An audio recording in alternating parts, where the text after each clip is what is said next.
My name is Steve Johnson, and I founded Lightwave Solar on July 5th of 2006. In the late 70s, I first got a little bit involved with solar, which at the time was primarily used in telecommunications. But most of my career had been in conventional electrical contracting. When I was 55, I kind of looked around. I was working for another company as a project manager estimator, and thought, if I'm going to do solar, I better do it. I kind of penciled out the economics on the back of the envelope. It made absolutely no sense. And I said, well, I don't care, I'm going to do it anyway. It felt right. It was also what I was very passionate and inspired to do. So I quit my job there, which freaked out my wife and my mother, and dived right into this without having a real plan. So I ran over to the nearest bank, put in $50, took my temporary checkbook back, and that was the beginning of Lightwave officially. You might find this hard to believe. People didn't know what solar electricity was in 2006. People doubted this technology, so if we didn't do it right and in a professional manner, it was going to kill it before it ever got going. Fortunately, I ran into Miles McCrickard, and I did the first job by myself in Cookeville. It was the first year we had about one job a month.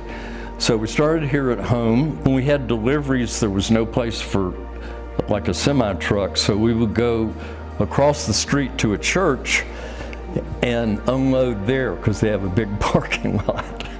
We're doing fairly small jobs. Some of our first clients, I remember, every one of them, it was so great. And these people were also early adopters. So we met all kinds of interesting characters and in unusual situations, and that made it a lot of fun. And we had the best clients. They were all so fun to work with. They were open-minded, enthusiastic, and we just loved every one of them. People would tell other people. Until we got to Oak Ridge, that was the biggest job in the state at the time, which was 50 kilowatts. So we found the building that we're at today. The Lightwave team started growing. Once we moved out of the house, we had some office space, which was about a third of what we have today. It started picking up a little bit. Since I'd started when I was 55, it was a big lift for me. I started getting tired. I wasn't as sharp as I was, and I was looking for someone that could run the company. Started searching. It was a very difficult time because even though by then it was like 2017, not many people wanted a solar company in Nashville. Through a long series of events, I think it took about a year, I came across Chris. Working with Chris has just been great. We hit it off. We didn't know how we were going to do it, but we always end with, but we're going to find a way. We're going to find a way. And we stayed on it until we did find a way. So I had found, the perfect guy to hand the reins over to and keep Lightwave going into the future. Chris Koczaja, Lightwave Solar. I'm the CEO. I've been CEO since 2017 when I took over for Steve Johnson and have led the company through the transition.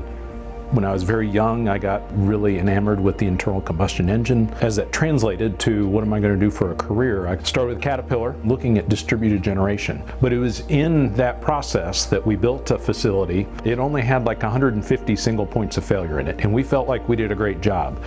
But they were building a solar array at the same facility at the same time. And it's as we were building this, and I'm looking at the solar array and saying, wow, that's so easy. It's so simple. There's no moving parts. It's completely clean. It's quiet, and it just works. And that really begun the transition for me of looking at what is traditional fossil-based generation, transitioning to what we have now, which is really a completely renewable source of energy at Lightwave. When I was approached, it was a very difficult decision for me, and Steve and I got to know each other really, really well. I got to really not just respect each other, but I think we had a mutual admiration for each other that I think really helped in the process. And that's when, in May of 2017, I bought majority interest of Lightwave. We needed to take and look at the market differently too and say, hey, we're not just catering towards a select few early adopters. Now we need to take Lightwave and make it more of the mainstream provider in this industry. The one thing that I couldn't change was the culture. The vision that Steve had, I just had to meld that and then take the team that was on board with that and move that forward too. And it is an amazing group of leaders and people that are passionate in what we do. And I think it really plays itself out when you look at what we build. In 2018, we had just gone through kind of the change of all the programs and all the systems on the utility side of things, which were very challenging for Lightwave. Our team was probably around 34 people at that point in time. We've gotten the Lightwave team to somewhere around 80 to 82 people now. And we see that growth as being a very sustainable growth, as now not only are we building new solar, but we've got all of this old solar that's out there and that needs the right people to look after to be sure that it performs the next 20 years as good as it did the last 20 years. The other thing that I have to highlight is our customers. Our customers are amazing, and I am blessed to have such an amazing group of customers that we get to work with really as partners. People go solar because it's green, it's sustainable, meets all my environmental goals. And people go solar because it's energy freedom and independence, and it saves money. And those things are not mutually exclusive. They can be the same because they are what our customers get to benefit from.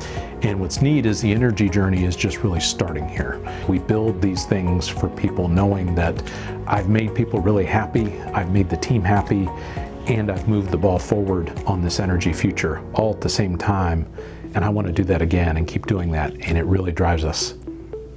Now you've got the utility view of the world saying, I've got volatility in pricing, I've got data centers, and I've got demand like I've not seen before, I've got weather affecting me, and I've got customers that still want reliability. It's a very difficult equation that they're trying to solve, but ultimately, with aging infrastructure, it's going to make it a lot more difficult for them to deliver the same level of reliability and keep it at the same cost. And you're looking at the total number of kilowatt hours generated for the first time exceeded what fossil generated is exciting. So vision of the future is really, I think, electrification of everything. I think you're seeing utilities really start to embrace storage because they're looking at all this AI demand coming, and it's just going to crush the current view of how much electricity is really needed, and it's just going to be exponential to all those earlier problems. So it's going to cause us to be asking ourselves a lot of questions, not 10 years from now, but like 3 years from now, of where is this electricity coming from and how is it going to be reliable? But if we have the tools to help manage that too, with our cars, with our solar, with our storage, it's going to give us the ability to live our lifestyle, and the technology fill in the gaps there between the two. It always comes back to solar, because you don't know how much will natural gas be in 10 years, 20 years.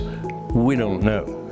Sunlight is not only free, it's delivered free. There is enough solar to power this whole world many times over, and that is where we will move to in the future.